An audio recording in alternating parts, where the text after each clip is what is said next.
There was a lot that was said, including the fact that Delaney Hall is something that was opened up under Obama, and seemingly the mayor at the time did not have issues with Delaney Hall. I can tell you that there was a point in time in which Alcatraz was open as well, and there seemingly weren't any issues. The fact is, as the mayor of any city, I want to be clear that there is a duty, and that duty is to make sure that any and every building that is opened in that city is up to code. So just because something may have been up to code in 2008 doesn't mean that in 2025 that it was up to code. And there are those that should respect the authority of the city in which they are operating in. And somehow, during the later hours of last night, we saw that while the mayor had been unlawfully charged, those charges ended up being dropped. Donald Trump's administration has always been and will always be for the billionaires and by the billionaires. And someone who has done a better job, I think, than maybe anyone else in calling that out is not actually an elected Democrat. It is comedian and actor Bill Burr, who we of course know went off on Elon Musk and led Elon to stop his Twitter account from working because his feelings were just so hurt. But now he is setting his sights on Donald Trump and his Gestapo, like ICE police force, and a brutal takedown that has Trump furious. We're going to get into it all. But before we do, if I could quickly ask you to leave a like on this video, and if you haven't already and you enjoy our channel, to hit that subscribe button. It goes a long way, and it really does mean a lot to me. Now, before we can get into what Bill Burr had to say, I want a bit of context from Dan Goldman, who is delivering a similar call out. Let's listen to the congressman right here. And where immigration court is. Today, I had the opportunity to both observe immigration court and observe undercover, well, I shouldn't say undercover, and observe plainclothes officers wearing masks, arresting and detaining immigrants who were here to appear in front of a judge as part of their court case. The Department of Homeland Security has implemented over the last week a coordinated effort to do an end run around our legal system in order to remove nonviolent, non-criminal immigrants trying to come into this country through a lawful pathway of immigration proceedings, in many cases asylum proceedings.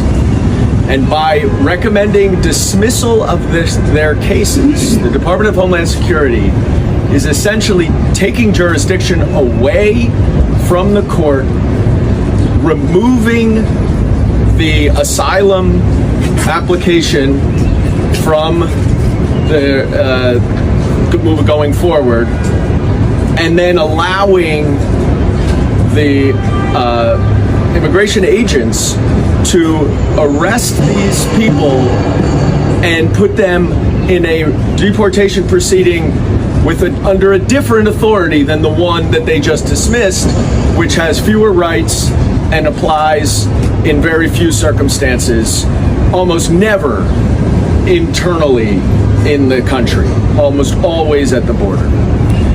This is Gestapo-like behavior, where plainclothes officers wearing masks are terrorizing immigrants who are doing the right thing by going to court, following up on their immigration proceedings, and trying to come into this country lawfully, which is through asylum. I observed the courtroom today where there was one proceeding where the Department of Homeland Security moved to dismiss the case. The judge granted the dismissal. I have read so many comments from y'all, and I have felt the same way every time I've saw them. Yeah, I am terrified that we have ICE officers wearing masks, not identifying themselves, kidnapping people off the street. These are not arrests. These are disappearances. These are kidnappings. It is terrifying. And why are they wearing those masks? Well, it's not because they think that what they're doing is super legal. Yeah, might just be the opposite. And that is why Bill Burr went off on Donald Trump, went off on MAGA, went off on this entire administration, calling out their criminality and the ways that they are using it to try to divide and distract us. It was just so perfect from Bill Burr. I hope you take a listen to the whole thing. It was fantastic. Interesting race. And then sadly, I saw these clips of ICE going in and just fucking ripping these people out of their homes, and mothers and grandmothers and children screaming, no warrant. If fellow U.S. citizens are like, what are you doing? They like intimidate them, arrest them and shit. This is like Gestapo type of stuff. And it just blows my mind that there's a certain ugly segment of the American population that's enjoying watching these families getting ripped out of their homes. And you somehow think that America is going to be better if this is done. Like, so what? So they took those people out. They're taking these brown people out that are living week to week. And somehow you feel like if they get them out of the country, your boss who's not paying you a living wage will suddenly start paying you a living wage. What would be a great thing is everybody read up on the history of these that have run these companies. They have not wanted to pay Americans a living wage ever. They've never wanted to pay us a living wage. And the only reason why they do is because there's laws. And the only reason why there is laws is because people died during protests to start unions. And the fucking psychos that run these companies didn't want to pay a living wage, and eventually they took their factories out of the country so they could go back to not paying a living wage in the form of sweatshop labor. And now they're eventually working their way towards this. The same billionaires that didn't want to pay in the 1800s, way back to the feudal system, they've never wanted to pay you. They don't want to pay you, and they just keep blaming people that don't look like you, that don't have any money or any sort of control over your life, and my people keep believing it. It's unfucking believable. Immigrants are not the reason why you can't make your rent. You can't make your rent because the guy that fucking employs you is not paying you enough money. He's not keeping up, or she's not keeping up with the rate of inflation. The sad fucking thing is there's enough money, there's enough food, there's enough shelter for everybody. But these super rich cunts want too much for themselves. And they're heartless. They don't give a f***. And when you start to tell them, hey, you're not paying us enough money, they go, oh, look at those fucking brown people over there. If we could just get them to stop jumping over a wall or get them out of their houses. If we could tear apart their families without a warrant, then I would somehow magically start paying you enough money where you could live comfortably and have health insurance. Unreal. And I got to tell you, the fucking people that are just watching this stuff, and you don't think that eventually, if you just co-sign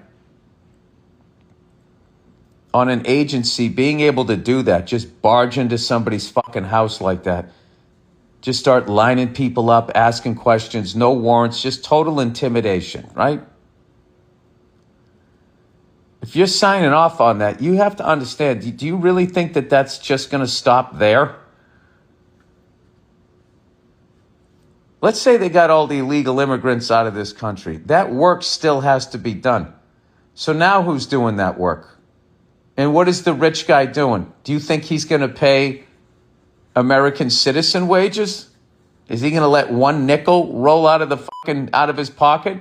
Has that been your experience watching these super rich people? Just out of curiosity. Anyway, it's tragic. This is just a really mean, ugly, I can't even say period, I guess exposure, that it's just brought all of these super fucking overtly racist nationalist psychos to the forefront. It's even happening in like stand-up comedy. It's like, it's fucking wild. You know? I don't understand. Who knew? Who knew that there was this many fucking people out there that felt oppressed if they couldn't be this fucking hateful?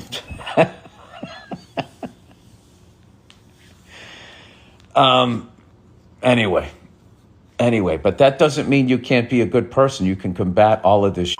And I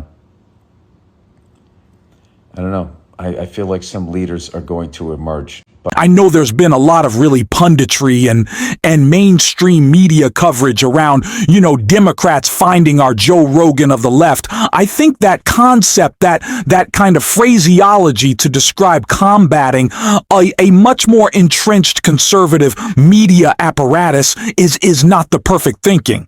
But if you wanted one, Bill Burr seems like a really great option. Now, that's not a role that you take on, but I think we need more Democrats mimicking his language and how he approaches messaging. He's not approaching messaging. He's talking like a person who understands these problems because they're so obvious, and we need our Democrats to speak a lot more like that. That's what we need to be saying, especially as threats come against members of Congress for calling out these criminal actions by Donald Trump's administration. And that was pointed out by Jasmine Crockett. Of course, after we have seen Donald Trump call for arrest of members of Congress who are challenging and doing basic oversight over ICE. And I want to check that out from Jasmine Crockett right here. Would the Trump administration want to dismantle offices tasked with conducting oversight of immigration enforcement and detention facilities? The simple answer is, without them, there will be no internal oversight offices to assess the legality of the Trump administration's policies on immigration enforcement. So what have the results been? Since Trump took office on January 20th, 9 detainees have died in ICE custody. In fact, in Trump's first month in office, more detainees died in ICE custody than at any time since fiscal year 2020. Congressional Democrats have engaged in oversight activities of immigration facilities across the country, from Florida, where a 44-year-old Haitian woman died in ICE custody, to Newark, New Jersey, where 3 of our Democratic colleagues visited an immigration detention facility to ensure the humane treatment of detainees. This wasn't about going in and breaking nobody out, y'all, especially when there were cameras rolling everywhere. That's not what they were there to do. Now, in a breathtaking act of executive obstruction of congressional oversight and the unprecedented weaponization of the Department of Justice, we have an interim U.S. attorney for New Jersey who for years has argued in court that Donald Trump is above the law. She has announced criminal charges against Congresswoman McIver for, quote, impeding and interfering with law enforcement. However, our power as members of Congress to conduct oversight is found in the Constitution and federal law. In fact, federal law explicitly prohibits DHS from, quote, preventing a member of Congress from entering for the purpose of conducting oversight any facility operated by or for the Department of Homeland Security used to detain or otherwise house aliens, or to make any temporary modification at any such facility that in any way alters what is observed by a visiting member of Congress. It is against the law. Full stop. Separately, the court has consistently held that the speech and debate clause of the Constitution protects individual members from prosecution for legislative acts, including, quote, fact-finding, field investigations, and information gathering. The court has consistently held that the primary purpose of the speech and debate clause is to, quote, prevent intimidation by the executive and before a possibly hostile judiciary. It is terrifying that Donald Trump thinks not only can he sick his mass thugs on you, but then when you try to hold them accountable, he can just go ahead and arrest you. That's the police state he wants to build that we have to fight back against. And we're going to be doing so on this show every single day. And if you want to support that, as always, you can hit that subscribe button. Leave a like on this video, and if you stuck around to the end, you can drop a blue heart in the comments. And until next time, I'll see you soon.